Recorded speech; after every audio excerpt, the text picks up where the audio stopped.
everyone, this is Rabbitearsblog and welcome to my brand new media file series. Here I look at some pieces of media that are either lost, weird, obscure, or scary. I cover media across the board, which includes movies, TV shows, video games, TV bumpers, and commercials, and more. However, when it comes to full-length movies, TV shows, or video games, I tend to review those on my Reviews 2.0 series. But for this video, we will be looking at the infamous Adult Swim short film, Too Many Cooks.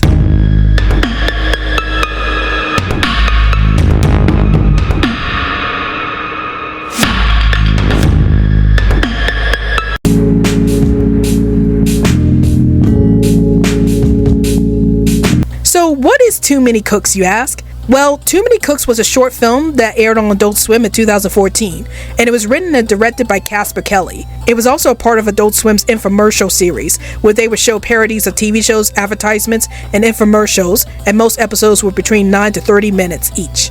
The short film was broadcast on Adult Swim at 4 a.m. every morning from October 31st through November 6th. Afterwards, the short film was eventually downloaded on Adult Swim's YouTube channel, and it would quickly go viral, as of this video has over 25 million views. Now that's a lot of views. Too Many Cooks is an affectionate parody of sitcom shows that came out during the 1980s and the 1990s, and the short film focuses on the Cook family. Basically, most of the short is just introducing the audience to the Cook family, although it turns out that the Cook family has quite a large family. And throughout the short, a theme song for the show keeps on playing and playing in the background, no matter what is going on in the short. The short started out as being a comedic parody on sitcoms in general, but then things slowly started getting darker and darker once a certain killer enters the picture and starts killing off most of the cast in some pretty brutal ways.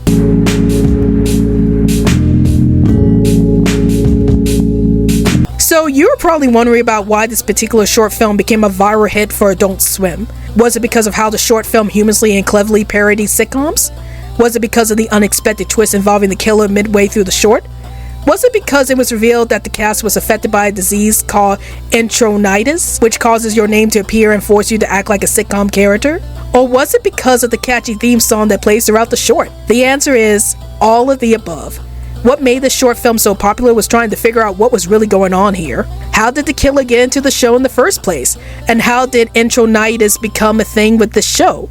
Well, according to an article on the website Art of the Title that features an interview with Casper Kelly in regards to the killer, it stated, "My direction to him was very specific for each shot, but in my head, he is a man who tried to be a sitcom dad, but just will never allow to be a part of this world he has to dwell in. So he's gotten a little bitter and vengeful about being left out." So judging from this statement, we can assume that the killer wanted to be a part of the sitcom show, but unfortunately he wasn't allowed to star in his own sitcom show, and so he decided to kill everyone out of vengeance.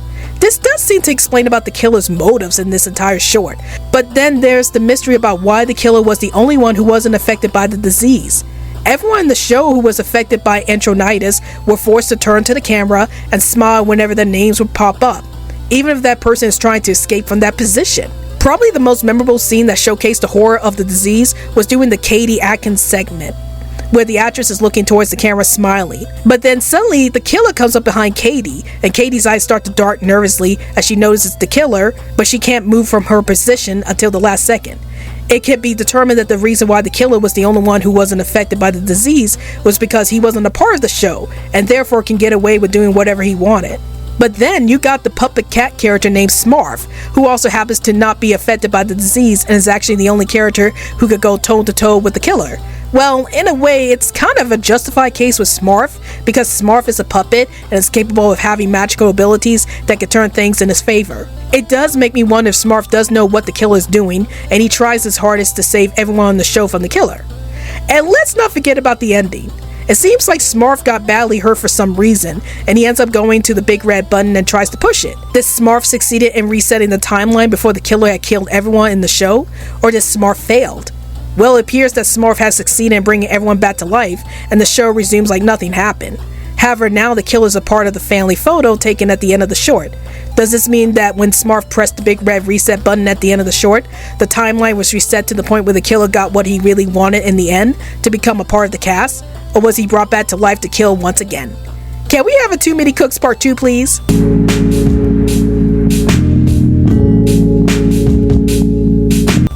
Conclusion. Too Many Cooks was quite a wild ride for both Adult Swim and the internet in 2014. For many years, Adult Swim was known as the late-night blog on Cartoon Network that would mainly air animated TV shows that were geared towards adults. But who would have thought that Adult Swim would air one of the most talked about and mysterious live-action short films that would eventually become a viral sensation on the internet? Part of the appeal of the short film was the completely bizarre and mysterious nature of the events that take place, like why everyone seems to be stuck in this never-ending cycle, or why this guy is suddenly coming in and killing people left and right. For all that, this was such an amazing and intriguing short film that did a fantastic job at subverting the audience's expectations.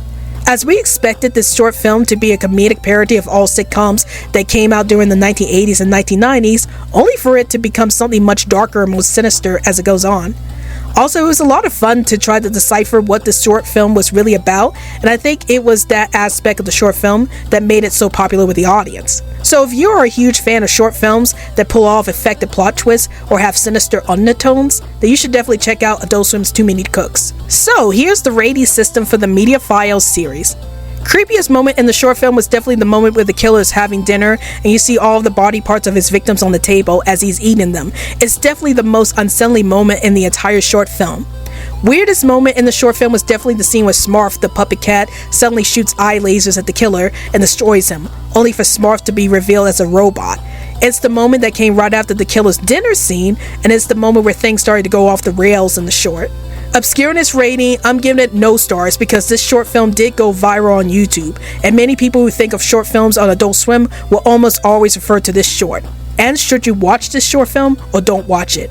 Well, I definitely say that this short film is definitely worth a watch. Thank you guys so much for watching this video. This is the first video of my brand new Media Files series, and I always wanted to do a video like this because I am a huge fan of lost media and media that fall into the obscure, creepy, and weird side of things. Also, I've always wanted to talk about Too Many Cooks, and this video was a great opportunity for me to talk about this weird little short film that just so happens to air on Adult Swim. If there are any other TV shows, movies, commercials, and video games that are weird, obscure, creepy, or considered lost media that you guys want me to talk about next, then please comment down below and I'll try to get to your recommendations as soon as possible. Well, I hope you guys enjoyed this video. This is Rabbitearsblog, and remember, what can be considered lost media for some can be a hidden treasure for others.